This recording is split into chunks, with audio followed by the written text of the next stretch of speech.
पश्चिम बंगाल में ममता बनर्जी के गुंडे हिंसा पर उतारू हैं और चुनाव जीतने के बाद से चुन चुनकर भारतीय जनता पार्टी के कार्यकर्ताओं, महिलाओं के साथ बलात्कार कर रहे हैं, घरों में आग लगा रहे हैं। यहां तक कि चुन चुनकर दलित नेताओं को, दलित बच्चों को टारगेट किया जा रहा है और सारे भारत का मीडिया, लिबरल्स और ये दलितों की राजनीति करने वाली कांग्रेस सब मौन हैं, क्योंकि सबको सूट कर रहा है। क्योंकि मारने वाले इस समय मुस्लिम हैं, या तो रोहिंग्या हैं, या तो बांग्लादेशी हैं, और वो चाहते हैं कि जिस तरह से वोट बैंक की राजनीति करके, जिस तरह से मुस्लिम तुष्टीकरण करके ममता बनर्जी ने तीसरी बार सत्ता पाई है, हमें भी शायद इसी तरह रोहिंग्या और मुसलमान जिताकर प्रदेशों में सत्ता दिला देंगे। और शायद इसीलिए सब मौन हैं। लेकिन सवाल उठता है कि इस मौन पर क्या इस देश की जो सरकार है वो मौन बैठेगी? जी नहीं। आपको बताएं,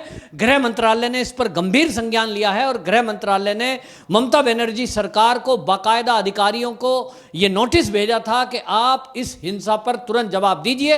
लेकिन 3 दिन बीत जाने के बाद भी जब कोई जवाब नहीं मिला तो गृह मंत्रालय, अमित शाह इस पर गंभीर हुए और उन्होंने 4 सदस्यीय एक टीम को बाकायदा फैक्ट चेक के लिए पश्चिम बंगाल रवाना किया और उनको कहा कि आप धरातल पर जाकर लोगों से मिलिए और देखिए कि इस हिंसा के पीछे कौन लोग हैं और हिंसा का कारण क्या है। लेकिन ममता बनर्जी इस पर भी बाज नहीं आई और उन अधिकारियों को एयरपोर्ट पर रोकने की कोशिश की गई।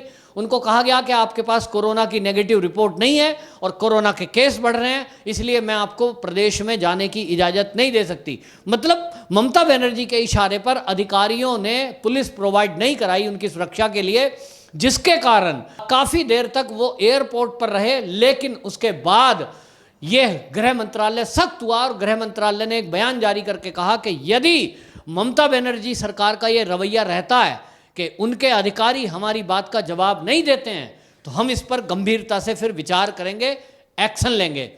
अब देखना यह होगा कि केंद्र सरकार क्या एक्शन लेती है। लेकिन इतना तय है कि ममता बनर्जी ने मन बना लिया है कि वो केंद्र सरकार की किसी भी बात का जवाब नहीं देगी, वो केंद्र सरकार को कोई जांच में सहयोग नहीं करेगी। और ये पहली बार नहीं है, ये पहले भी हुआ है कि चुनाव के पहले आपको याद होगा कि किस तरह से ममता बनर्जी सरकार से अनेक बार रिपोर्ट मांगी गई। आईपीएस अधिकारी को जवाब ना देने के कारण गृह मंत्रालय ने तलब किया था दिल्ली में डीजीपी को कि आप यहाँ आइए, आपने क्यों नहीं हमारी बात का जवाब दिया। लेकिन ममता बनर्जी ने उस डीजीपी को कह दिया, तुम्हें जाने की जरूरत नहीं है, तुम्हें मेरा साथ है और मैं सब देख लूंगी। उसके बाद वो डीजीपी दिल्ली गए नहीं।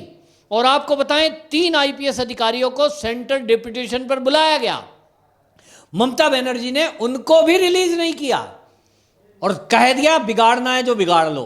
और आज की डेट में ममता बनर्जी के शासन में वो आईपीएस अधिकारी फिर से अपनी नौकरी पर पहुंच गए हैं। 29 बड़े बड़े अधिकारियों का ट्रांसफर वापस ममता बनर्जी ने उन्हीं की मनपसंद जगह कर दिया है जिनको चुनाव आयोग ने हटाया था। यानी ममता बनर्जी सीधे सीधे केंद्र से भिड़ने के पूरे मूड में है।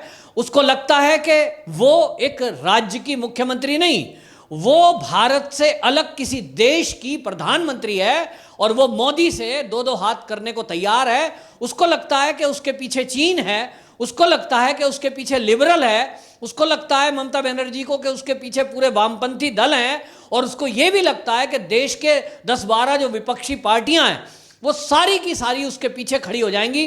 क्योंकि लगभग सभी की स्थिति ये है कि जब भी कभी राज्य में कोई गड़बड़ हो तो वो केंद्र पर टालने की कोशिश करते हैं और एक दूसरे के साथ खड़े हो जाते हैं और गिद्ध राजनीति करते हैं, यानी लाशों की राजनीति।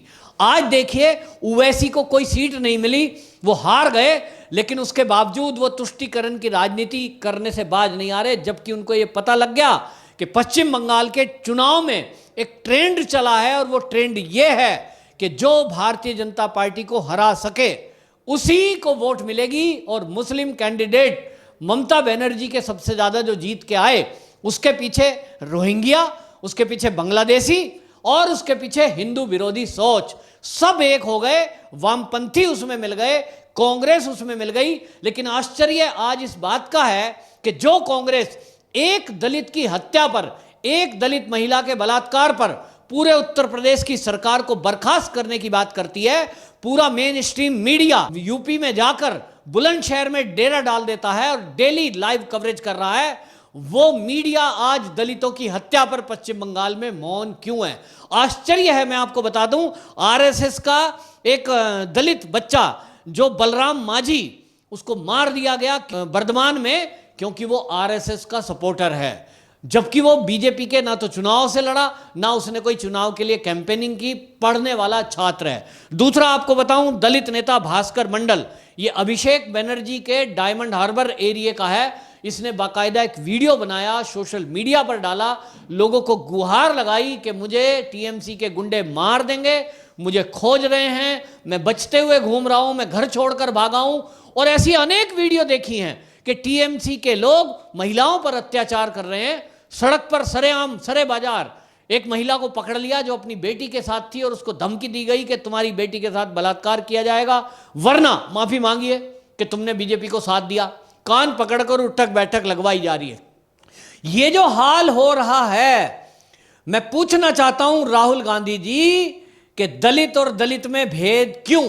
उत्तर प्रदेश का दलित मर जाए तो आप बैठकर धरना दे देते हो, आप वहां मीडिया के साथ जाते हो, आप वहां जाकर सरकार को घेरते हो, तो जब पश्चिम बंगाल में दलित मारे जा रहे हैं तो आप और आपकी बहन अब उसके आंसू क्यों नहीं आ रहे? ये जो मेन स्ट्रीम मीडिया है जो कहता है कि इस देश में इंटॉलरेंस बढ़ रहा है, ये इंटॉलरेंस शब्द गढ़ने वाले लोग जो एक मौत को उत्तर प्रदेश की लिंचिंग बताकर पूरा एक ग्रोह बनाकर मोदी सरकार के विरुद्ध पूरा अभियान चला रहे थे, उनको कैसे अब ये लिंचिंग नहीं दिख रही, जिस लिंचिंग में दलितों को चुन चुनकर मारा जा रहा है क्योंकि उन्होंने भाजपा का साथ दिया? क्या भारतीय जनता पार्टी का साथ देना दलित को ये गंवारा नहीं है? क्या दलित केवल कांग्रेस को वोट देंगे? क्या दलित केवल टीएमसी को वोट देंगे?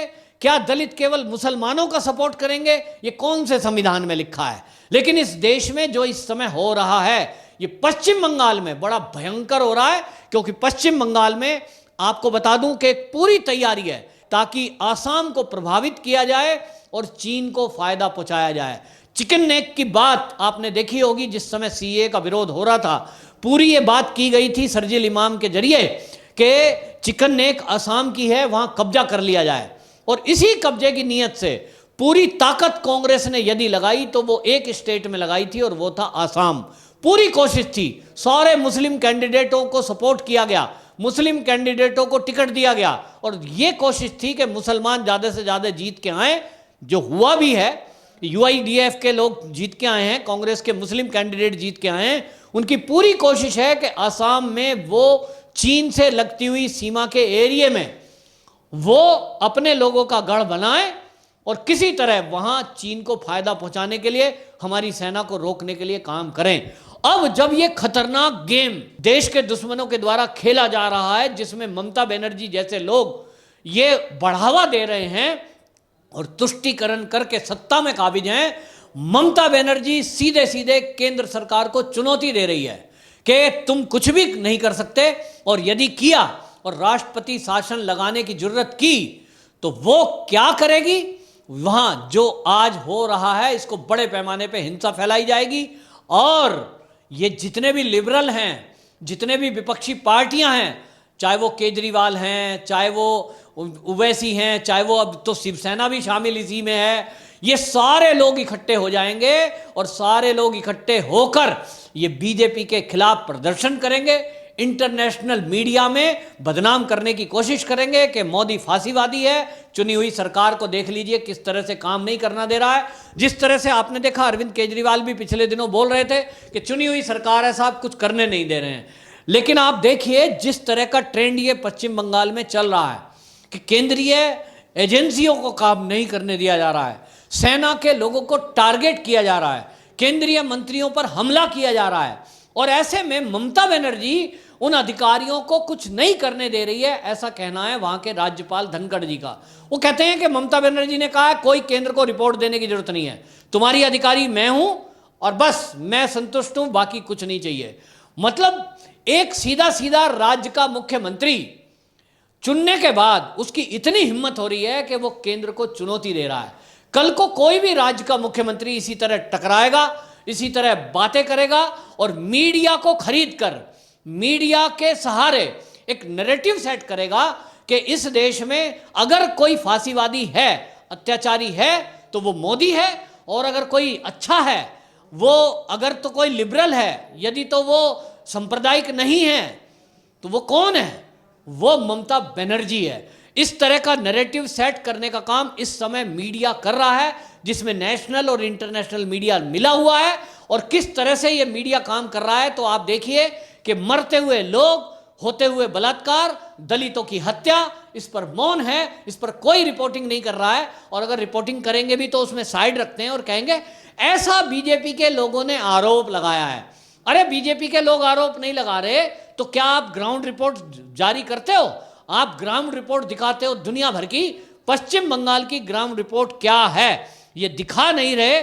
और इसके कारण आप देखिए केंद्रीय मंत्री वी मुरलीधरन पर हमला हुआ, ये बहुत गंभीर है। और अब एक ही रास्ता केंद्र के पास शायद बचता है कि केंद्रीय सुरक्षा एजेंसियों को वहां डिप्यूट किया जाए, जान बचाने के लिए लोगों की, हिंदुओं की रक्षा के लिए।